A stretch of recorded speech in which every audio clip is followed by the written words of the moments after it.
بسم الله الرحمن الرحيم الحمد لله رب العالمين والصلاة والسلام على نبينا محمد وعلى آله وصحبه أجمعين. And welcome, dear viewers, to our program, A Successful Dialogue in Islam. How to have a successful dialogue in this deen, in this way of life and Islam. And we've been discussing the definition of a dialogue, which is when one person talks, another person responds after listening and being clear about what he hears, without anger, without the need to dominate, without the need to win. We came to the story of the young man who came into the masjid and in front of the Prophet Muhammad made a very strange request because he didn't understand and was being driven by his nature.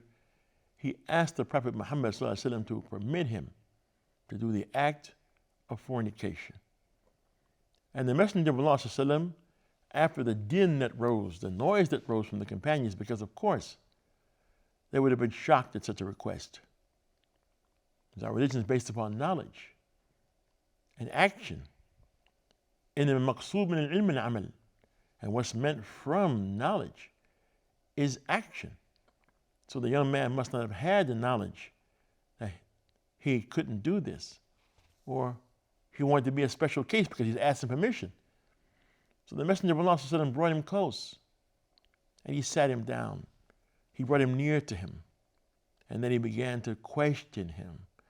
And as we went in the past, or talked in past episodes, we always talked about messengers beginning some of their discussions with the people they're talking to in the form of a question, not an order. We spoke about Ibrahim والسلام, talking to his father and asking his father, why was he worshiping? We spoke about Musa talking to Fir'aun, and he asked Fir'aun, should I not purify you, help you to purify, and then be your guide while you purify? And these were questions posed to the person they're talking to, so the person can have a chance to consider and answer. And you get a response from the person. And based upon that response, then inshallah comes the guidance. So the Messenger of Allah asked this young man, would he like fornication for his mother? And he said no. He asked, would he like fornication for his daughters? He said no. And the Messenger of Allah said, people would not like that for their daughters either. And then he said, أفتحبوه لأختك؟ قال لا والله جعلني الله فداءك. قال ولا الناس يحبونه لأخواتهم. The Prophet said, would you like that for your sister? Here again, a close female relative that we love and want to protect. The man said, no. By Allah, and he swore, by Allah, may I be sacrificed for you. The Prophet said, people would not like that for their sisters. قال أتحبوه لعمتك؟ قال لا والله جعلني الله فداءك. قال ولا الناس يحبونه لعمته. قال أتحبوه لخالك؟ قال والله جعلني الله فداءك. قال ولا الناس يحبونه لخالاتهم. And in Islam, in a previous episode, or in the Arabic language, the aunt on the father's side, his sister, is called Ammah. And the aunt on the mother's side is called Khala. So he asked him about both those close female relatives, and in both cases, the man said no. He would not like that for them. فَوَضَعَ يَدُهُ عَلَيْهِ. Then the Messenger of Allah placed his hand upon him. وَقَالَ اللَّهُمَّ أَغْفِرْ ذَنْبَهُ وَطَهِّرْ قَلْبَهُ وَحَصِّنْ فَرْجُهُ. فَلَمْ يَكُنْ بَعْدَ ذَلِكَ الْفَتَى يَلْتَفِتُ إِلَى الشَّيْءِ. The Messenger of Allah placed his hand on him, and he made dua for him.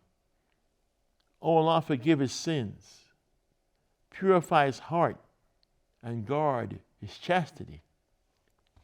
After that, the young man never again turned to anything sinful. In another narration, it says, فَقَالَ لَهُ فَكْرَهْ مَا كَرِهَ اللَّهُ وَأُحِبُّ لِأَخِيكَ مَا يُحِبُّ لِنَفْسِكَ. In another narration, the Prophet said to him, then hate what Allah has hated, and love for your brother what you love for yourself. Meaning love the good for your brother, the good that you love for yourself.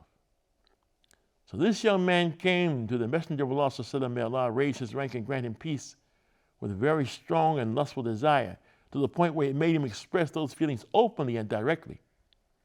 However, the Messenger of Allah dealt with the situation with an amazing amount of gentleness and peaceful discussion that showed concern for the young man's struggle. He applied the appropriate dialogue style and ended with a supplication to Allah for the young man's purification, so that when he left, the Prophet fornication was the most hated thing to him. When we think about this incident, we must not consider the Prophet's handling of this incident with this young man to be supernatural or to be a miracle that cannot be accomplished by others. Rather, if a person truly obeys Allah and uses the Prophet's methods, sallallahu alaihi wasallam, he or she will find success by the permission of Allah. The Messenger of Allah was never arrogant in his dialogue with people. And the people of knowledge warn us about the excessive use of the first person pronoun I.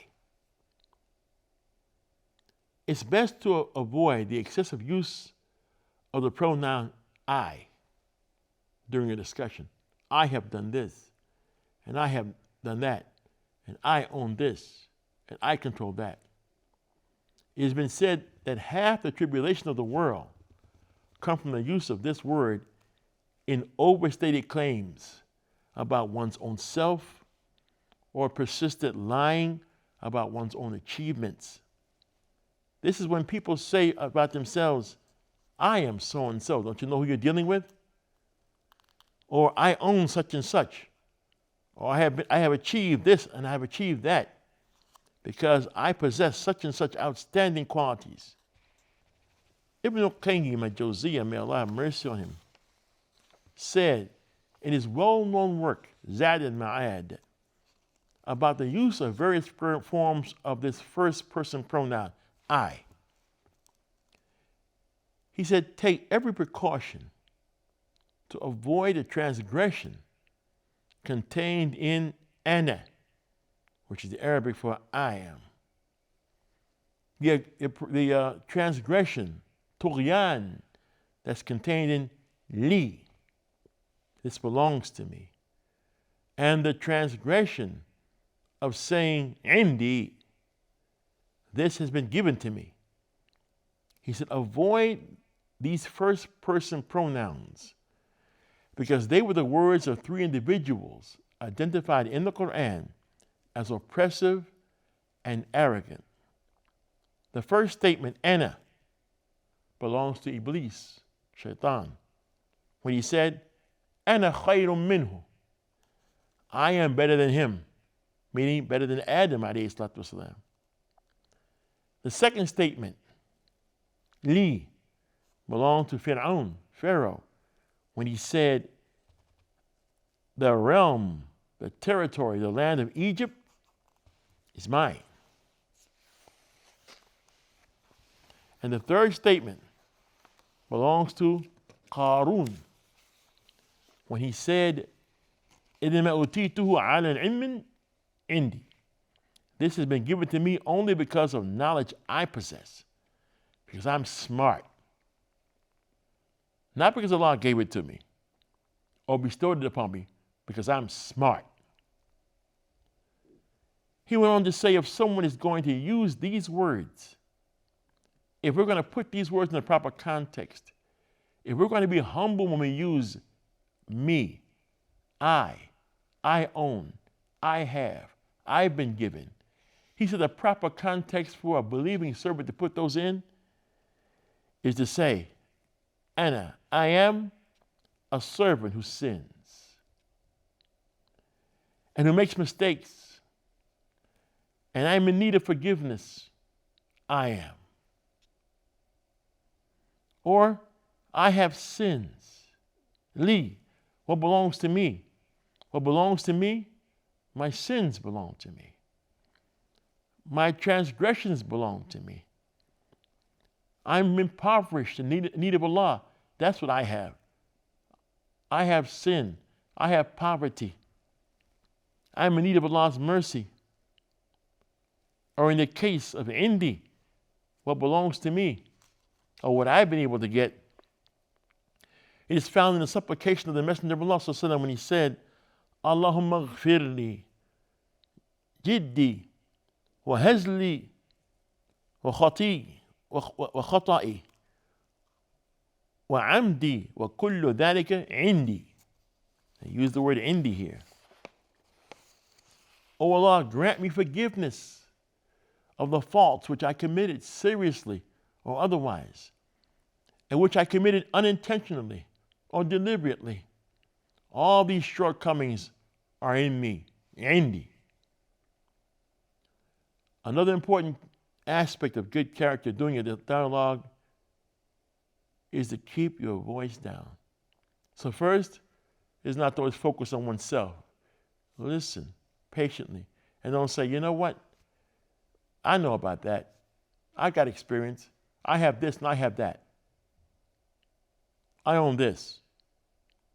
The next step is to keep one's voice at a level that the person who's listening to you can hear. And that's the only level that's needed. If someone has strong evidence, shouting is not going to make it better. If a person doesn't have evidence, shouting is not going to make it strong. Shouting doesn't clarify anything. And shouting doesn't bring truth if it's wrong. So, keeping the level of the voice at a peaceful tone is showing good manners in front of Allah, good manners with people, self-confidence and tranquility based upon the fact that you know what you are saying has strength and is true. Shouting does not mean that. And this is why Luqman and Hakim instructed his son to maintain a low voice, a reasonable voice when speaking.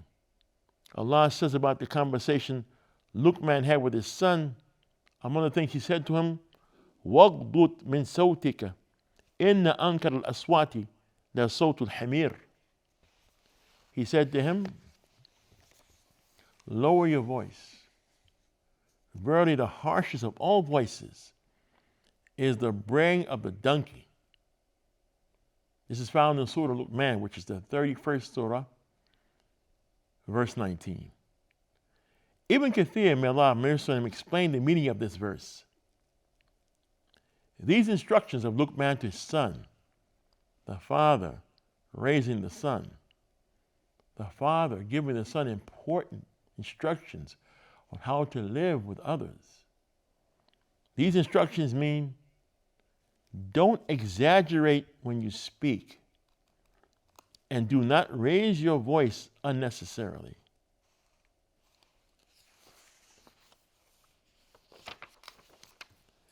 Don't exaggerate. Don't lie. And don't raise your voice unnecessarily. Therefore, Allah said that the harshest sound is the braying of a donkey, meaning that the sound that's most bad-mannered, the most bad-mannered noise that a person can utter is like the sound of a donkey. Furthermore, that sound is hated by Allah. The fact that this kind of rude, loud speech is compared to the sound of a donkey indicates that it's forbidden and extremely blameworthy. It isn't praiseworthy. It isn't nice. It isn't noteworthy. It doesn't mean a person has culture. This is similar to the statement of Allah's Messenger narrated by Ibn Abbas, may Allah please be with him and his father, translation of which is, the Messenger of Allah said, it does not befit us to leave bad examples. We, the Muslim Ummah, should not leave bad examples. كنتم خير أمة أخرجت للناس تأمرون بالمعروف وتنهون عن المنكر وتؤمنون بالله. You are the best ummah, best nation of people left for people, for the benefit of people. تأمرون بالمعروف. All the things that Allah commanded is good, you invite to those. You ordain those. You invite to them. You enjoin them, وَتَنْهُونَ عَنِ الْمُنْكَرِ. And those things which are clearly evil, that every sound mind knows is an evil thing, the Muslim Ummah is supposed to prevent them, speak against them, don't allow them to grow, show the evidence against them. The Messenger of Allah said, it does not befit us to leave bad examples. The one who takes back his gift is like the dog who goes back to his vomit. And this is an example he gave to show that that's a bad example, to take back the gift. Keeping one's voice at a reasonable tone, a reasonable volume, is showing good manners in front of Allah and good manners with people. Furthermore, the worst voice is the sound of a donkey, meaning the most repulsive and ugly sound is the sound made by a donkey. If raising one's voice to a severe level had any benefits, it would not be compared specifically to a donkey. Also, raising the voice during a discussion is a characteristic of blameworthy quarreling. Also, shouting does not clarify the truth, nor does it refute falsehood. And inshallah ta'ala, we'll continue with this topic of having a positive discussion in the religion of Islam. Hada, this is all I have at this time. And peace and blessings be upon the Prophet Muhammad ﷺ and upon his family and his companions. Assalamu alaikum wa rahmatullahi wa barakatuh.